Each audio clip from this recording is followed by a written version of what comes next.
So Governor Newsom has signed a law which is he hopes is going to crack down on injuries for youth football teams.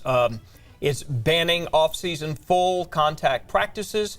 It's a conversation we're having right now on our ABC10 Facebook page, and we would love to know what you think. Do you agree with that? I will tell you, St. John's University in Minnesota, the only time they hit was in games. During the week, they did not hit at all. Cut down on injuries a lot. So this has been done and done successfully. Yeah, I've been watching this story. I remember I did the preview. The original bill was getting rid of contact for kids under a certain age. So this is kind of a compromise. Let us know how you feel about it right now. Let's get to some Facebook comments. David says kids need to hit in practice, but Kim says next he's going to choose which states they can play in, but it's okay. Everyone's going to end up with a trophy. Yeah, there's a lot of hardcore football people that want to continue it. But if you can cut it down to a couple of days or one day or no day, it's got to be some solution for what's happening with brain injuries and all that. All right, let's get to all of your local and national headlines. We call it the Daily Blend. Rob, you've had such good news for us. Can we continue this?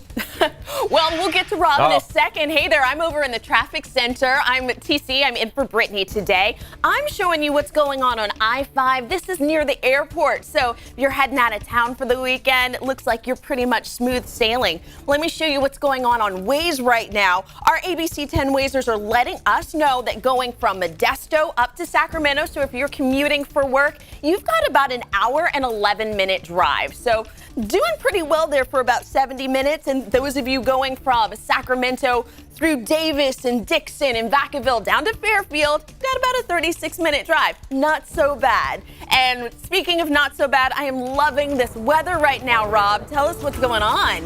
Hey, TC, let's face it, some summers are brutal. If you think back last year, at this time last year, we had major air quality issues related to smoke from the Mendocino Complex fire. Remember that one? Biggest in state history size-wise. We also had the car fire, which was happening in the Redding area, or at least starting to wind down, but the smoke was still in the air. That was this time last year. So to step outside and have it be cool, to have the wind kicking around, and also to see no smoke-related issues in our local area, this has been pretty good so far. Now, the temperatures were up yesterday, lots of 90s. If you see the early morning temps, they're also up compared to yesterday. But, this whole week's been pretty good so far.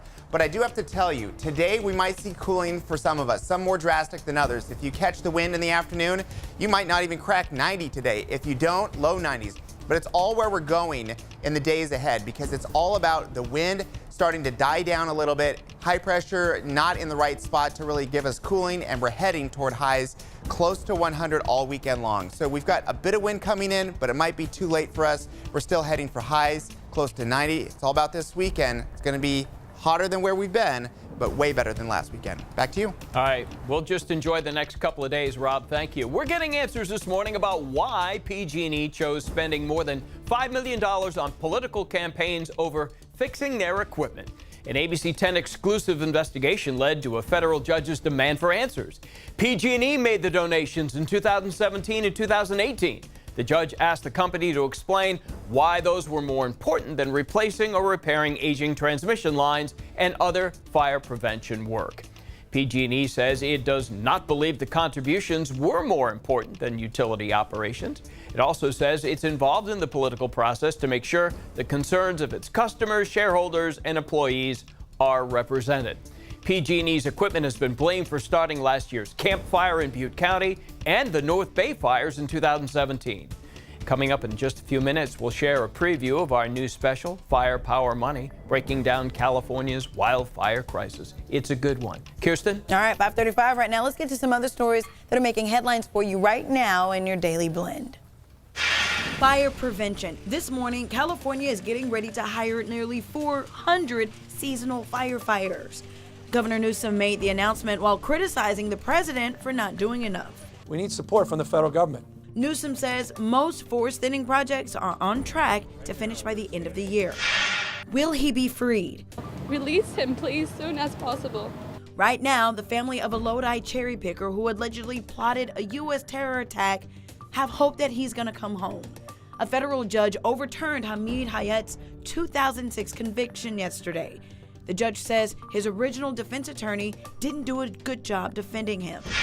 Who's the real opponent? Right now, if you ask all 10 Democratic candidates who were at the primary debate last night, it's President Trump.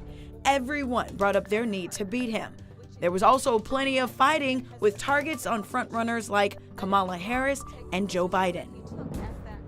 All right, so that brings us to our question of the day. Do you think Joe Biden can beat President Trump in 2020? Vote now on abc10.com/vote, or you can open up our app and vote real easy like there right now. 65% of you are saying no, he can't beat him in 2020. Over to you, Carlos. Hey, good morning. I'm live in Stockton at Chavez High School. All right, so summer is over, right? Well, at least for many students in Stockton, because they're heading back to school today. Nearly 40,000 of them, and a lot of them are walking through these front doors here at Chavez High School. Really exciting day. Why the early start, you might ask? Well, we told you about it at 5 a.m. They're really mindful for summer regression here at Stockton Unified School District, but there's a lot to look forward to this morning here in Stockton. To talk about that, Superintendent John Daisy, thanks for joining us. Good to see you. Busiest man in Stockton this morning. It's great. What's new in Stockton Unified School District this year? We're thrilled to welcome back 40,000 youth, amazing staff and faculty. So for the first time in almost 10 years, every student is getting exposure to a brand new curriculum in math and in English. Pre-K to 12. It's a big change. It's huge change. Teachers have been training since last February. Mental health has been a big topic for you guys, right? Yeah, it's as you know, there's a lot of impact in the city, and the board approved, and we've been able to hire mental health clinicians for every single school to really provide that support the students and their families need. That was something that was really talked about recently. So also, the biggest tip for parents as the kids head back to school, there's a lot of things in mind for them. What can they do?